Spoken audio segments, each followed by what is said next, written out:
할렐루야. 한 주간 평안하셨죠? 우리 함께 마음을 모아서 9월 4일 수요일 저녁 예배를 성부, 성자, 성령의 이름으로 드립니다.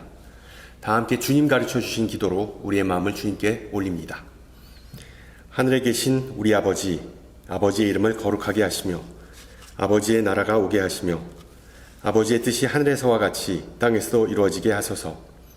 오늘 우리에게 일용할 양식을 주시고 우리가 우리에게 잘못한 사람을 용서하여 준 것 같이 우리 죄를 용서하여 주시고 우리를 시험에 빠지지 않게 하시고 악에서 구하소서. 나라와 권능과 영광이 영원히 아버지의 것입니다. 아멘. 네, 우리 함께 찬송가 92장 찬송하시겠습니다. 예전 찬송가는 97장이고요. 위에 계신 나의 친구, 찬송가 92장 우리 함께 찬양합니다.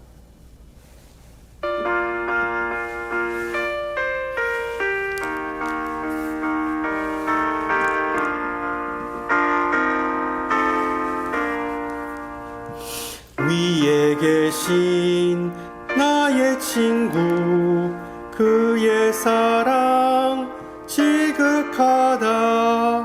이는 예수 그리스도 나의 구주, 나의 친구, 사랑하는 나의 친구, 늘 가까이 계시도다. 그의 사랑 놀랍도다. 변함없는 나의 친구, 나를 위해 죽으시고 나를 구원하셨으니 기쁨으로 경배하며 찬양하리. 나의 친구, 사랑하는 나의 친구, 늘 가까이 계시도다. 그의 사랑 놀랍도다. 변함없는 나의 친구, 내 맘속에 늘 계시고 영원토록 함께하네. 가지 되어 하나 되리 포도나무, 나의 친구, 사랑하는 나의 친구, 늘 가까이 계시도다. 그의 사랑 놀랍도다.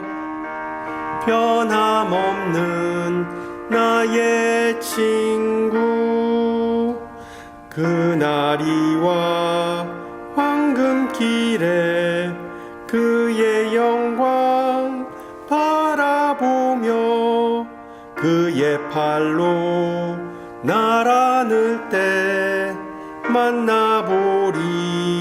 나의 친구, 사랑하는 나의 친구, 늘 가까이 계시도다. 그의 사랑 놀랍도다. 변함없는 나의 친구. 아멘. 하나님께서 오늘 저녁 우리에게 주신 말씀 데살로니가 후서 3장 6절에서 13절 말씀입니다. 데살로니가 후서 3장 6절에서 13절.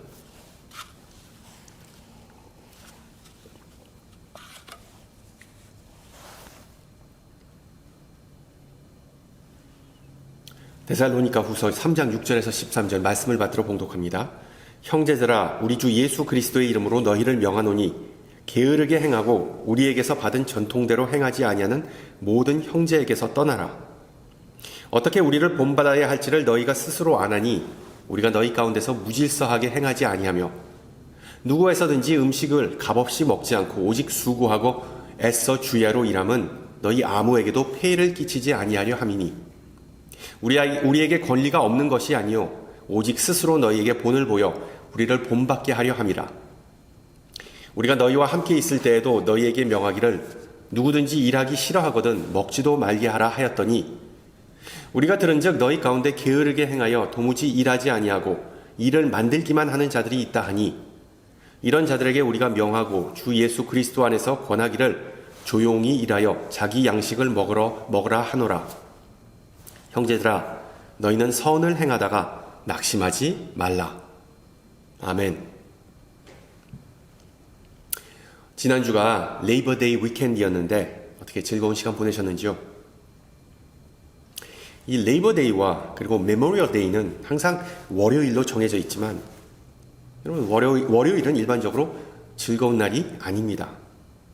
우리가 잘 아는 월요병, 영어로는 Monday Blues 때문에 이 월요일 아침에 특히나 피곤한 상태를 호소하는 직장인과 그리고 또한 학생이 많습니다. 그런데 한때 한국에서 이 월요병, 이 먼데이 블루즈가 싹 자취를 감췄던 적이 있었습니다. 제가 신학교에 1998년도에 입학했는데 알다시피 그때는 IMF 외환 위기였습니다. 수많은 기업이 하루아침에 망하고 직장인들은 대량 해고를 당하고 가정이 무너지고 자살률이 급증했던 정말 암울했던 시기였죠. 그때 회사에서 잘리지 않고 살아남은 사람들은 월요일이 너무 행복했다고 합니다. 봉급이 깎이면서도 일을 할 수 있는 게 감사했고 직장이 있는 게 축복이라는 것을 깨달았던 것이죠. 또한 그때 이 정규직과 비정규직이라는 구분이 생기면서 정규직이 되기 위해 회사에서 죽도록 충성하고 정말 뼈를 갈아 넣으면서 일을 했었던 시기였습니다. 결과적으로 노동시장이 경직되는 부작용을 낳기도 해서 지금은 이런 제도를 개혁해야 한다고 주장하기도 하지만 자신이 가진 직장이나 비즈니스가 뭐든지 간에 일을 할 수 있다는 것, work, 정말 큰 복이죠. 할 일이 없어서 백수가 된다면 이 불면증에 시달리거나 자기 건강관리를 소홀히 하거나 규칙적인 생활을 못하기 마련입니다. 그뿐만 아니라 가장이 실직하면 온 가정이 불행해집니다. 우울증, 가정폭력, 파혼, 심지어는 알코올 중독과 같은 것들이 종종 발생하게 되죠. 그래서 우리는 이 신앙인들이 자신이 하는 일, work, job 이것을 어떻게 이해를 하고 또한 이 우리의 노동하는 것, 우리 일하는 것, 우리 직업에 대해서 어떤 자세를 취하는 것이 바람직한지를 조금 좀 살펴보고자 합니다. 노동은 인류에게 축복인가 저주인가? 창세기 3장을 읽으면서 종종 가져봤을 법한 질문입니다. 하나님은 거기서 아담에게 이렇게 말씀하시죠. 내가 내 아내의 말을 듣고 내가 먹지 말라 한 나무의 열매를 먹었은즉 땅은 너로 말미암아 저주를 받고 너는 내 평생에 수고하여야 그 소산을 먹으리라. 언뜻 보면 좋은 내용은 아닙니다. 축복과는 거리가 있어 보입니다. 그래서 우리는 성경이 전체적으로 일하고 수고하는 것에 대해 부정적인 견해를 갖고 있다고 생각할 수 있지만 사실은 그렇지 않죠. 창세기 3장 이전에 벌써 창세기 2장에서 하나님은 이미 아담에게 일거리, 즉 소명을 그에게 맡기셨기 때문입니다. 여러분은 패러다이스, 즉 지상 낙원 하면 무엇이 머릿속에 떠오르나요? 대부분 사람은 이 열대 지방에 있는 바닷가, 야자수나무, 그리고 비치 의자, 그리고 테이블 위에 놓여진 시원한 음료수와 같은 그런 환상적인 풍경, 그런 어떤 바캉스 리조트 그런 풍경이 생각나실 겁니다. 그러나 우리 하나님께서 구상하신 지상 낙원은 결코 그런 것이 아니었죠. 에덴 동산에 대해 창세기 저자는 아름답고 먹기에 좋은 나무들이 가득한 곳으로 묘사합니다. 쉽게 말하면 에덴 동산은 리조트가 아니라 엄청난 규모의 과수원이었습니다. 그리고 하나님께서는 아담을 그 과수원지기로 임명하시면서 그것을 경작하고 지키게 하였다라고 성경은 기록합니다. 즉 하나님께서 이해하신 지상낙원은 거기서 인간이 룰루랄라 놀고 먹는 것이 아니라 거기서 열심히 인간이 일하는 것이었습니다.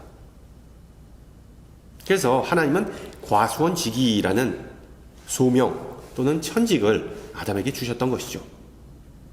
그러나 타락 이후에 아담은 에덴 동산에서 쫓겨나면서 그 소명을 더는 이어가지 못하였습니다. 직접 땅을 일구고 농사를 지어서 먹고 살아야만 했습니다. 물론 기분 좋은 상황은 아니었습니다. 그렇지만 하나님께서는 아담이 굶어 죽지 말라고 다시 한번 일거리를 주셨던 셈이죠. 이것을 우리는 노동 또는 직업이라고 할 수 있습니다.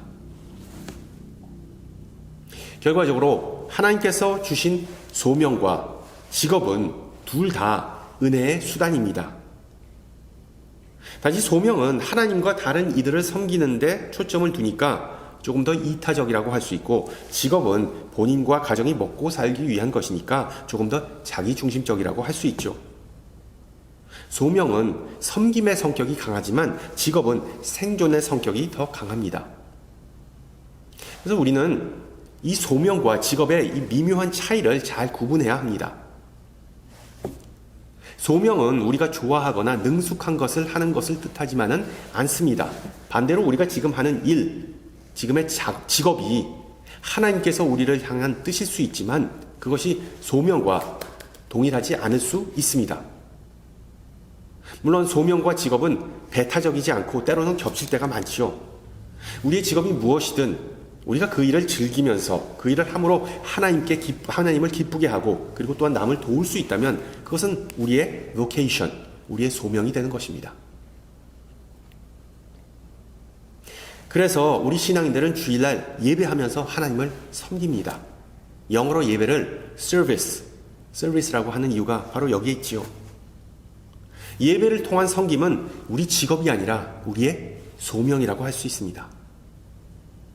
우리가 예배자로 모이는 이유는 나의 유익을 위해, 아니면 내가 좀 더 복을 받기 위해, 내가 이 영적 갈급함을 채우거나 하나님께서 나의 인생의 문제를 해결해 달라고 예배하는 것이 아닙니다.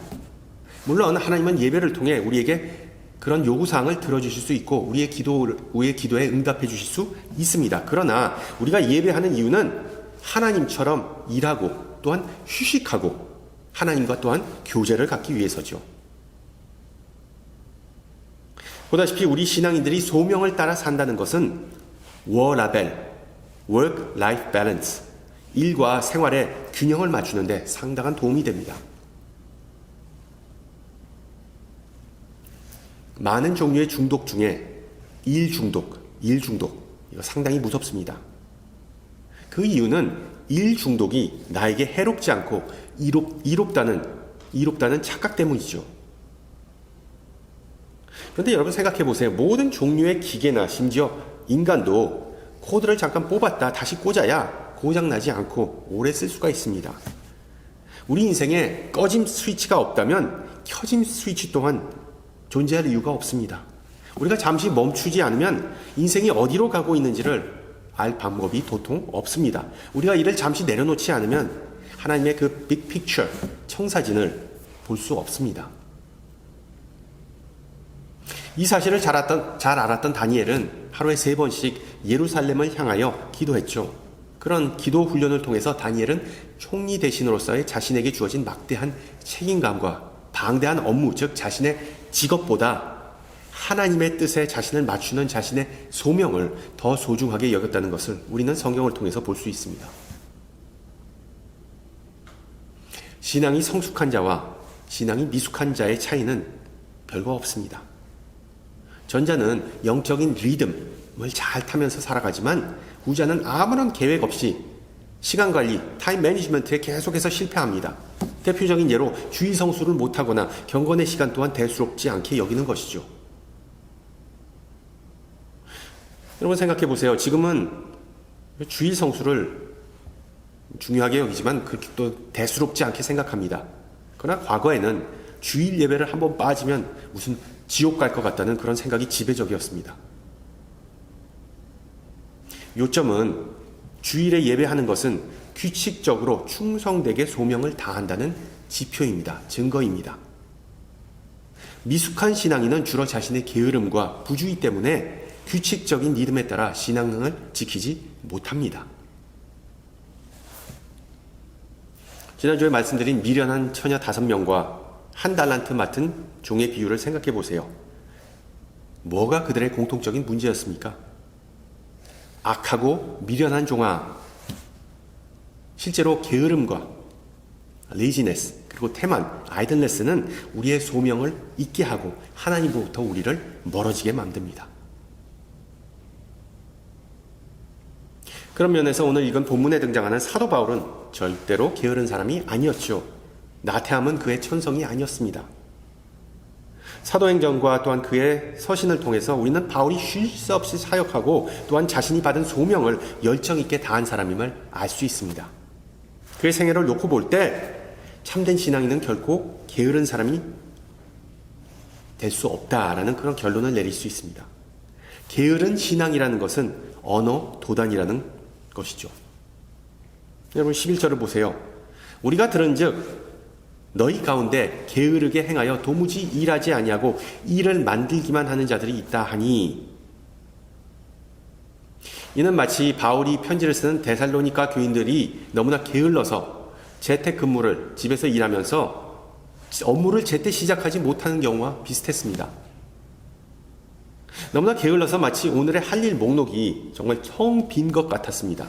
너무나 게을러서 침대에 누워서 일하다가 잠이 들어버린 그런 경우를 연상케 했습니다. 이에 대해 바울은 너희들 인간적으로 어떻게 그럴 수가 있냐라고 말하는 듯 보입니다. 또 6절을 보세요. 형제들아, 우리 주 예수 그리스도의 이름으로 너희를 명하노니 게으르게 행하고 우리에게 받은 전통대로 행하지 아니하는 모든 형제에게서 떠나라.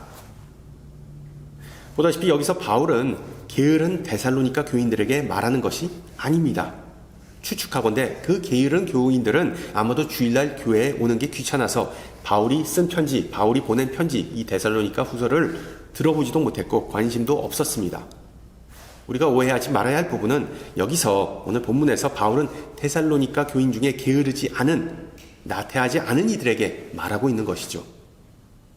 분명한 사실은 데살로니가 교인 전체가, 온 교회 전체가 다 게으르지는 않았다는 것입니다. 교인 대부분은 열심히 성실하게 일하면서 살아가는 그런 사람들이었습니다. 그러나 그들 중에 유독 몇 명이 문제를 일으켰던 것이죠. 그래서 잘 보면 바울은 성실한 데살로니가 교인들에게 게으른 교인들을 상대하지 말고 그들을 멀리하라는 명령을 내립니다. 바울은 게으름이, 나태함이 전염성이 있다고 본 것 같습니다. 게으른 사람들과 어울리다 보면 자신도 모르게 게으른 습관이 몸에 배게 되는 것이죠. 그런 면에서 사람은 항상 어떤 사람과 시간을 보내는가에 따라 그 인생이 긍정적으로 아니면 부정적으로 바뀔 수 있습니다. 유유상종, 부모가 자녀에게 질 안 좋은 아이들과 놀지 말라고 당부하는 이유가 다 그런 거 아니겠습니까? 이것은 우리 신앙인들에게도 마찬가지입니다. 영적인 훈련이나 신앙의 열매에 관심이 없거나 또한 자기 자신을 절제하지 못하거나 하나님을 섬기는데 관심이 도통 없는 사람들과 함께 하다 보면 우리도 결국 알게 모르게 그런 사람이 돼버리고 맙니다. 이 원리를 잘 알았던 바울은 우리가 어떤 이들과 함께 할 것인가에 대해 조심하라고 신신당부합니다. 물론 바울의 이와 같은 충고가 다소 차별적이고 교회 내에 분열을 불러온다고 생각할 수 있겠지요. 바울이 게으르다고 비판한 그 데살로니가 교인들 소수, 그들을 나름대로의 사정 또한 고충이 있었습니다. 데살로니가 후서 2장을 보면 바울은 데살로니가 교회에게 주의 날이 이르렀다, 해서 쉽게 마음이 흔들리거나 두려워하지 말라라고 말합니다. 동시에 바울은 하나님께서 데살로니가 교인뿐만 아니라 여러 성도를 첫 열매로 선택하셨다. 즉 그들이 죽었다는 뜻이죠. 그들을 하나님께서 데려가셨다. 먼저 데려가셨다고 암시하지만 추수의 때, 즉 종말이 아직은 도래하지 않았다고 길게 설명합니다. 지난주에 말씀드렸듯이 소수의 데살로니가 교인은 이 시한부 종말론 사상에 심취해서 예수님께서 이제 며칠 내로 세상에 다시 오신다고 철석같이 믿었습니다. 그리고 그들이 그런 확신을 가졌던 분명한 또한 타당한 이유가 있었습니다. 다른 초대교회들보다도 데살로니가 교회는 당시에 극도의 핍박을 당하면서 성도들이 잡혀가고 성도들이 목숨을 잃고 또한 온 교회 분위기가 아주 안 좋았습니다. 깊은 슬픔에 빠져 있었습니다. 환난, 핍박, 슬픔은 예수님께서 이미 복음서에서 예고하신 종말의 징조였습니다. 따라서 인류의 역사가 끝날 마당에 그 소수의 데살로니가 교인들은 더는 일할 필요를 느끼지 못한 것이었습니다. 예수님의 재림이 이제 며칠, 아니 몇 시간이 안 남은 상황에서 도대체 왜 출근을 하거나 영업을 개시해야 할까요? 아무런 의미가 없지 않습니까? 그들이 생각하기에, 그들이 정말 믿기에, 확신하기에 예수님께서 다시 오신다는 것은 분명한 사실, 기정사실인데 예수님을 맞을 준비를 해야지. 왜 먹고 살기 위해 돈 벌러 일터에 나간단 말입니까? 엄밀한 의미에서 이들은 게을렀던 것이 아니라 현실적인, 실용주의적인 사람들이었습니다. 여러분 한번 상상을 해보세요. 파워볼 잭팟, 복권에 당첨돼서 갑자기 수백만, 수천만 달러가 생기면 여러분은 뭐부터 하시겠습니까? 벌써 1등에 당첨되면 온갖 자선단체에서 지금 도와달라고 걸려오는 전화가 있죠. 그리고 또한 친척들이나 친구들이 또한 귀신같이 냄새를 맡고 그냥 돈 달라고 전화를 합니다. 그래서 그걸 피하기 위해서 먼저 전화번호부터 싹 다 바꿉니다. 그리고 또한 아무도 모르는 곳으로 이사부터 갑니다. 또한 평생 쓰고 남을 돈이 차고 넘치는데 이 페이첵을 받기 위해 직장에 간다는 것, 이치에 맞지 않죠. 그래서 간혹 어떤 이들이 복권에 당첨됐어도 정말 어마어마한 그런 돈을 벌었어도 아무런 일 없다는 듯이 계속해서 직장에 다닌다는 뉴스를 보면 우리는 잘 이해가 가지 않습니다. 마찬가지로 예수님께서 내일 오신다는 것이 분명한 사실인데 아무런 일 없듯이 출근한다는 것은 데살로니가 교인들에 있어 말이 안 되는 거였습니다. 여기까지는 그렇다 치더라도 그들이 그 다음에 취한 행동이 더 문제가 되었습니다. 더 교회 내에서 문제가 되었습니다. 그들은 이제 아무 할 일이 없으니까 빈둥거리기만 하고 심심하면 교회에 와서 죽치고 있으면서 투덜거리기 일쑤였습니다. 그러면서 다른 사람에 대해 지적하거나 험담하는 경우가 발생했습니다. 이 그룹을 가르쳐 바울은 일을 만드는 이들, 즉 영어로 트러블 메이커라고 묘사합니다. 결과적으로 교회 내에 잘난 체하고 빈둥거리는 사람들 때문에, 소수의 사람들 때문에 나름대로 열심히 신앙생활을 하고자 했던 나머지 교인들이 상당히 피곤해졌습니다. 게다가 이 요주의 인물들은 그러지 말라고 권면하더라도 아무리 말을 해도 정신을 차리지 못했습니다.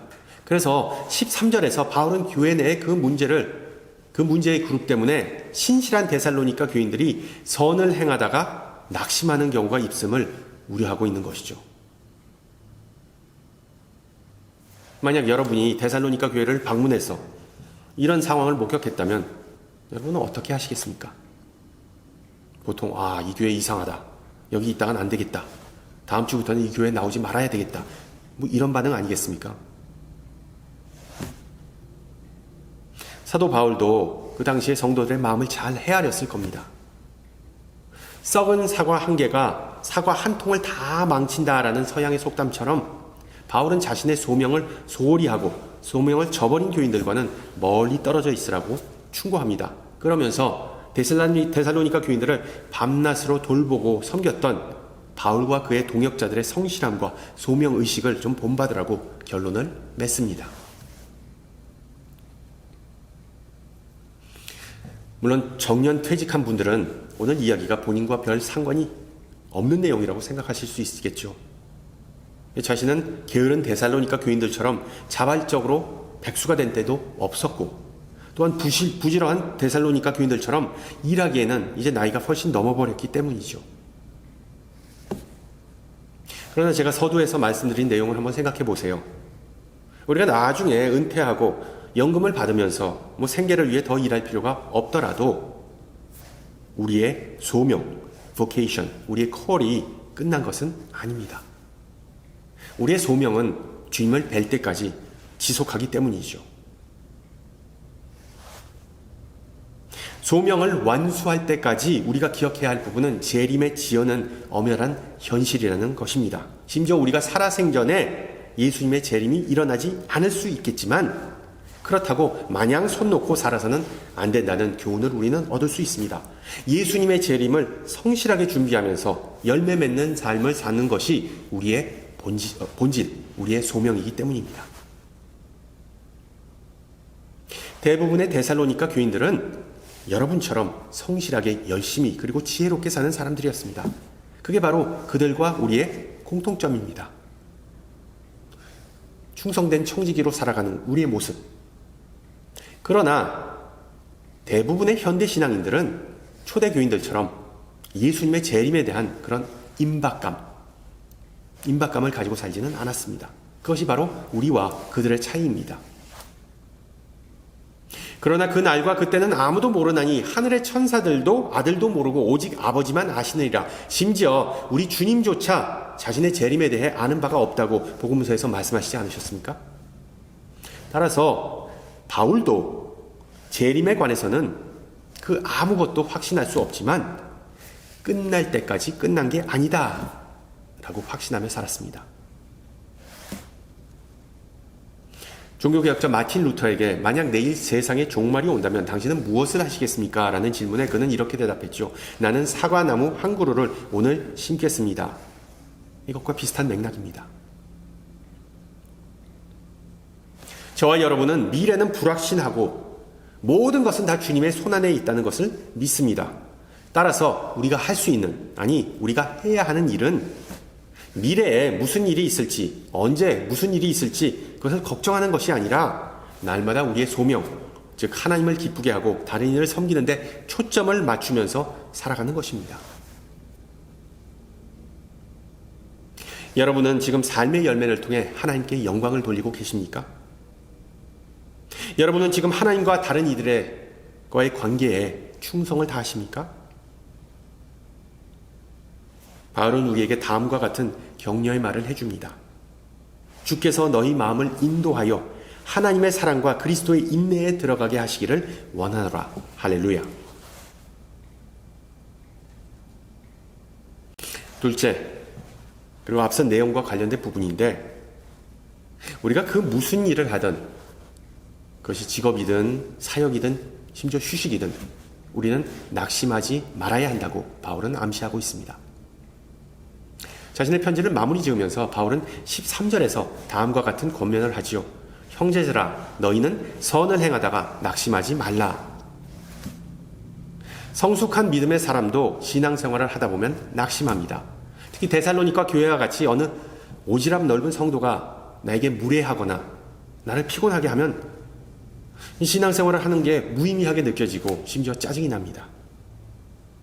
사역하는 게, 하나님을 섬기는 게 무슨 돈을 받고 하는 것도 아닌데 다른 사람이 나에게 도움을 주지 못할 망정 사사건건 옆에서 해코지하고 아니면 옆에서 훈수를 두면 정말 자신의 마음을 다스리기가 힘들죠.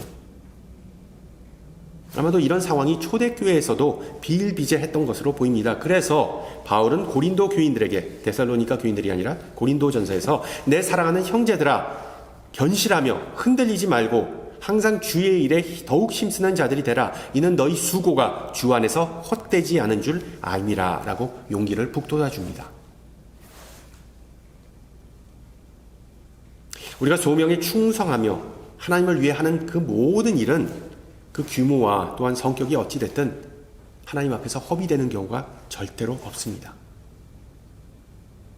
그래서 성경은 충성스러운 자들이 상급을 받을 거라고 약속을 여러 번 하죠. 사무엘상 26장 여호와께서 사람에게 그의 공의와 신실을 따라 갚으시리니, 또한 골로새서 3장 무슨 일을 하든지 마음을 다하여 주께 하듯 하고 사람에게 하지 말라. 이는 기업의 상을 주께 받을 줄 아나니 너희는 주 그리스도를 섬기느니라. 따라서 바울은 데살로니가 교인들과 우리에게 다음과 같은 메시지를 전해주고 있습니다. 가정과 이웃, 교회를 섬기다 보면 고달프고 속상할 때가 많습니다. 그러나 여러분, 힘을 내고 기뻐하세요. 여러분은 사람이 아니라 전능하신 하나님을 섬기기 때문입니다. 물론 어떨 때는 우리가 짊어진 짐이 버겁게 느껴질 수 있어서 전혀 기쁜 마음, 감사하는 마음이 들지 않을 수 있습니다. 또한 삶과 일과 그 신앙의 균형을 맞추기가 쉽지 않기 때문에 힘을 내기가 힘들 수도 있습니다. 이에 대해 성 어거스틴의 조언을 한번 들어보세요. 나는 많은 수사학자와 철학자의 아름답고 지혜로운 명언을 읽었지만 그 중에 누구도 수고하고 무거운 짐진 자들아 다 내게로 오라 내가 너희를 쉬게 하리라고 말하는 것을 읽어본 적은 없다. 무거운 짐뿐만 아니라 우리의 모든 것을 함께 나누시는 주님을 늘 찬양하고 충성하는 은혜가 우리에게 있기를 축원합니다. 함께 기도합니다. 은혜가 많으신 주님, 이 시간 주님의 말씀과 성령을 통해 우리에게 말씀하심을 감사드립니다. 특히 우리에게 소명과 직업이라는 축복을 주심을 감사드립니다. 그러나 우리의 미련함과 이기심 때문에 주님의 은혜를 오용하거나 과용한 적이 있음을 고백합니다. 삶과 일과 신앙의 균형을 찾지 못하고 방황하거나 아니면 아예 손을 놓고 있었던 때가 많음을 고백합니다. 주님, 우리 마음속의 기쁨과 열정이 회복되기를 기도합니다. 우리가 시작한 일을 마무리 질 수 있는 끈기와 열심을 다해 일할 수 있는 충성의 열매가 맺히기를 간구합니다. 주님의 제자이자 일꾼으로서 우리의 손과 발이 항상 다른 이의 짐을 가볍게 할 수 있게 하옵시고, 우리가 하는 모든 말과 행동 그리고 우리의 마음의 자세가 주님을 높이고 하나님 나라를 드러낼 수 있는 통로가 되게 하옵소서. 예수 그리스도 이름 받들어 기도합니다. 아멘. 네, 예배를 마쳤습니다. 한 주간 강건하시고요, 평안하시고요. 전 다음 주 이 시간에 뵙겠습니다. 샬롬.